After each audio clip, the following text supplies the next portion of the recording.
We're watching every Adam Sandler film to see how they still hold up. This week, we watched The Ridiculous Six. The Ridiculous Six is Adam Sandler's major detour in shooting movies in the Bahamas to now shooting his first movie in the Wild Wild West. Boy, was this movie wild. We had a Mexican Rob Schneider, Taylor Lautner do his best impression of Simple Jack, and Adam Sandler playing an almost Native American. It brings nothing new to the table as a genre film, and audiences and critics agree that it is a total stinker. I kind of liked it. We play a game of Adam Sandler themed bingo around here. Up on screen are our bingo squares. If you played along, let us know in the comments below. All the details are in the description. Joe, how did you go on bingo this week? As you can see, again, I almost blacked out the card. There were so many bingo squares in this movie. It was ridiculous. To start my bingo off, I had the mighty Busca make an appearance. Nice. I had the hot wife trope. I had Rob Schneider's racist stereotype as a Mexican man this week. The whole movie. And finally, I had Jackie Sandler, and boy, did they do Jackie Sandler dirty this movie. Did her terribly dirty. Good morning, boys. Morning never wears bra. My first one was Nick Swardson on a horse. Oh, yeah. Fight scene, plenty of fight scenes. The big party scene at the start. Then I got bingo when the big banker man was looking at the woman's boobs. Also, yeah, Taylor Lautner motorboating that woman too was a reference to boobs. I got a double bingo when Adam Sandler was singing and creating his home remedy explosion. Then I got the triple and the quadruple bingo when there's a joke at the expense of a short person. Shortstop. But hey, that's bingo. Play along in the next episode. But for now, let's get into the movie's review. So the start of this film sees Adam Sandler wearing Native American clothing. A genius loophole from Adam Sandler, because him and the production crew went, Adam, we want you to play a Native American. Now, you are not Native American. How can we get around this? And then they put in this beautiful caveat of he was just raised in that village, but he's a white man. He was taken as an orphan white man. This film is one of the ones where Adam Sandler is just the most powerful man in the world. Right off the bat, he's seen doing a headstand crawl towards someone while fighting them. He is just portrayed as very cool, very stoic, but just he could kill anybody.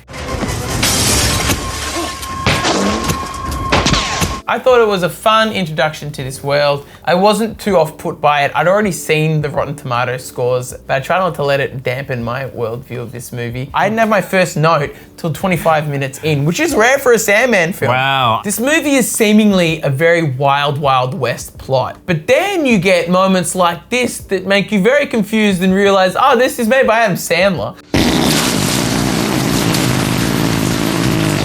That was a first, it took me out of it moment. Because before it's played as a very, traditional Western, he's got to go save his dad who was kidnapped by a bunch of cowboys. And then, you have bits like that after you get introduced as Rob Schneider playing a Mexican. And then you're immediately back into, oh, okay, this is an Adam Sandler film. There's going to be jokes like this throughout the entirety of the movie. And then you buckled in tight, baby. Remember the two girls, the sisters in Deadwood? You like the fat one. The premise being he goes on this adventure finding all of his half-brothers along the way who all band together to try and find their dad amongst all this other stuff going on. Speaking of other stuff, how did they get Taylor Lautner to act like this? Hey, friend. Need any help getting her out? Better question. Why did they get Taylor Lautner to do that? He is such an attractive man. Why did he do this to himself? It was so bad comic relief wise. It really was jarring every time he spoke. So much better than the cantaloupe. But he played such a pivotal character. I know. In the plot. The punching bag for everybody. Let's not get to the noose hanging scene, because boy, does that just keep on happening. At one point, Rob Schneider shoots Taylor Lautner's horse, and it's actually quite a sad, somber moment. But then they all laugh it off because he's the Simple Jack of the gang. Yeah, it was such a budget version of Ben Stiller's Simple Jack. But the problem is, right, in Tropic Thunder, when Ben Stiller has that Simple Jack character, that's a really bad character. Yes, it's awful. They make reference in the movie about how bad that character was. Yes. They use choice words to describe that. Robert Downey Jr. looking at you, Buster. But why would they recreate it in this movie? So the big mission for these brothers brothers is they have to get $50,000 to save their father from bandits. And they find a man called Smiley Harris, I believe. yeah. He's a distant relative of Joe Harris. Fantastic. Yes, I wish Harvey Keitel was related to me. But he has this $20,000 gold nugget just hanging in his bar. Yeah. Which starts these motions of what the rest of the movie is. They rock up to a place, they shoot up the place trying to get the money. They go through some hardship along the way, or they gain another half-brother or something. But that is the cyclical movement of this film. Yeah, for an almost 2-hour runtime, it is very much same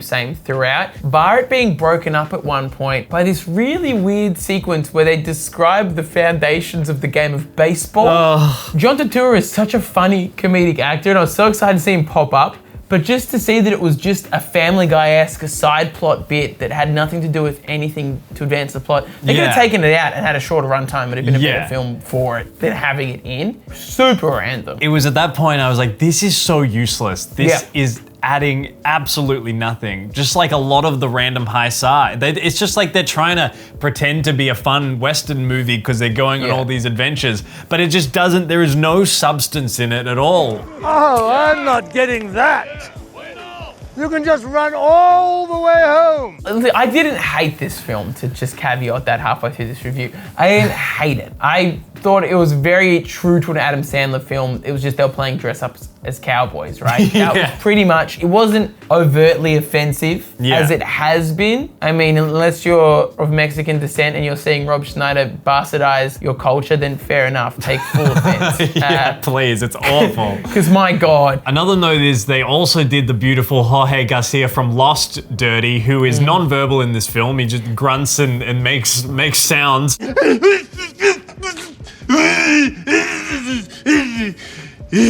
Showing us how he was conceived. Yeah, and they, through the movie, just a random thing, I don't know if you picked up on this, whenever they talked about someone having sex, they kept saying they got porked, which is just like such a gross way of putting it. Adam Sandler films are generally pretty family friendly. Yeah. Kind of wacky. For a film about these like 6 dudes finding their dad, who they all have different mothers, so 6 different women, and all the stories they hear about him are just him porking people, or him like, you know, robbing people or sticking them up. And I'm like, why are these dudes trying to find their dad? They're just dropping everything and going on this quest to find what sounds like this horrible man. I couldn't get on board. I couldn't feel the story because I'm like, why is anyone doing this? And so many great actors are on board in this film, which is so disappointing. But I guess Adam Sandler movies probably come with a massive bag. Adam Sandler's such a moneymaker. Like, it's ridiculous how much money his movies make. Again, this movie was another case of an Adam Sandler film that had pretty good intentions and not a bad premise.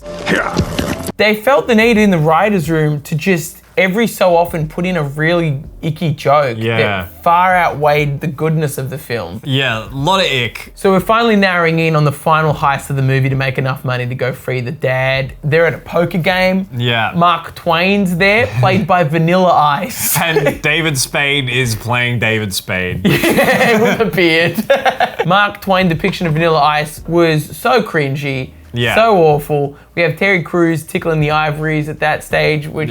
Terry Crews being one of the half-brothers of Adam Sandler. But it was just fully overshadowed at that stage by Mark Twain in that depiction. That was weird. Yeah, it was like talking about books that he's written or gonna write. I'm like, I don't care, bro. This part of the movie just started to really drag, and it continued to drag. We got John Lovitz coming in. Yeah. And he added no value, and I normally love John Lovitz, as you would have heard me speak about in past reviews, but this one didn't do it for me. But it's just another misadventure to give them money. To finally get to the kind of wrappings up of the film. They've got all the money. They're all playing around in the pond like in Grown Ups. So good. And then they're stuck up by Nick Swardson's gang, who just was one of the worst ambush scenes I've ever seen. They literally just ride up, take the money, and ride away. Rocky! Rocky, no, come back! and it was so anticlimactic. There was a lot of that, wasn't there? Yeah. Adam Sandler finally killing the man that murdered his mother. Shout out Danny Trejo, who was also in this movie. So many people were in this movie. And then we get the plot twist that I think we kind of saw coming. The dad was actually evil the whole time. Yeah. And he wanted them to turn to a life of crime. And the guy said, "No way, Jose." Don't deny who you are. If you knew who we really were, you'd be very scared right now. Sandman finally gets his revenge, steals his wife back. Yeah, bada and bing, bada boom, it's their wedding. Terry Crews, of course, plays the piano with his dick at the wedding. Of course, Fantastic. great joke. Needed that in there. And everyone lives happily ever after. They all get their father. Father.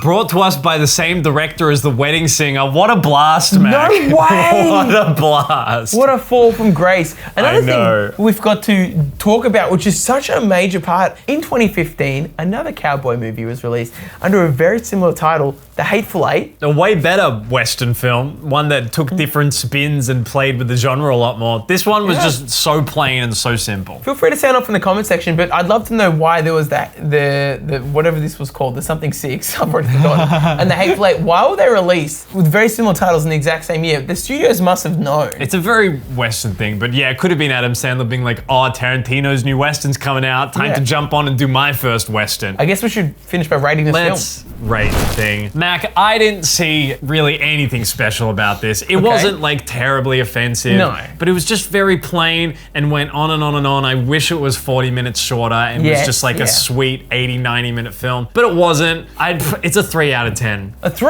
It's a 3. You're gonna give this the same as Chuck and Larry? Yes. I think this is worse than I now pronounce you Chuck and Larry. Okay. It's a 3. Okay. It's a 3. Okay. I'm saying that's crazy. I give this a 5. Reasons for, it wasn't too offensive. But yeah, there wasn't anything that wowed me. It was just a very mid-tier Sandler film. And it's what I've come to expect from an Adam Sandler film. The jokes, the shit jokes, the poop jokes, the boob jokes, the jokes of women's expense. None of that was new to me. I think it wasn't new to either of us. We've done this for so long now that I think it's a very, very comfortable 5. We're not even halfway through. We sure But aren't. it's just, it must get to a point where it's like, I can't tolerate how long and boring this is. Well, that's the biggest problem I find with a lot of these films is the runtime is only ever deserving of a 90-minute film. Yeah. It should be quick in and out. They keep getting longer. I know, the they later the somehow films. keep getting longer. Yeah, we keep nearing 2 hours. And I'm pretty staunch on movies don't need that long unless it's like a Martian or something like that where it's got a full plot to develop. This didn't have that. No. Anyways, we're rambling, so we should probably just pick the next one. Let's pick the next one. Let's see if the next one will be any better than this. My turn, let's go.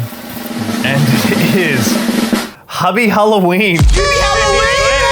Hubby Halloween! Is that good? I don't know. I enjoyed it, and it's Halloween. My birthday's on Halloween. That actually makes me kind of happy. All right. All right, we can do this. Let's go. Well, hey, thanks for watching this stuff that we do. Make sure to tell someone you love them today. Bye now. Bye.